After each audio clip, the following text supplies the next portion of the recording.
ఈ మధ్యకాలంలో నాకు అతిపెద్ద శత్రువు ఎవరైనా ఉన్నారంటే అది పొద్దున్నే మోగే ఆ అలారం క్లాక్. దాని సౌండ్ వింటే చాలు నాకేదో యుద్ధం మొదలైనట్టు అనిపిస్తుంది. Seriously it's a trauma. నేను రాత్రి చాలా కాన్ఫిడెంట్గా 5కి అలారం పెట్టుకుంటా. ఎందుకో తెలుసా? రేపటి నుంచి కొత్త లైఫ్ స్టార్ట్ చేయాలి, యోగా చేయాలి అని. తీరా పొద్దున్నే అది మోగగానే నా పక్కనే ఉన్న ఫోన్ని నేను చూసే చూపు ఉందే, ఇట్స్ ప్యూర్ హేట్రెడ్. వెంటనే స్నూజ్ బటన్ నొక్కుతా. ఆ 5 నిమిషాల నిద్ర ఉందే అది స్వర్గం కంటే బాగుంటుంది కదా. కానీ అసలైన ట్విస్ట్ ఇక్కడ కాదు, మా అమ్మ దగ్గర ఉంది. నేను ఎప్పుడైనా ఇంటికి వెళ్ళినప్పుడు 5కి అలారం పెడితే మా అమ్మ 5కి నా రూమ్లోకి వచ్చి లేలే ఆల్రెడీ 7 అయిపోయింది, అందరూ టిఫిన్ కూడా చేస్తున్నారు అని అంటుంది.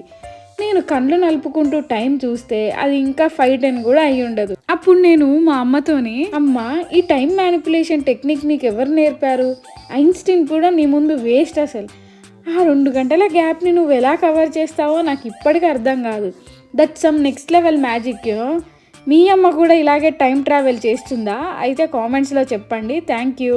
Follow for more relatable content. Bye.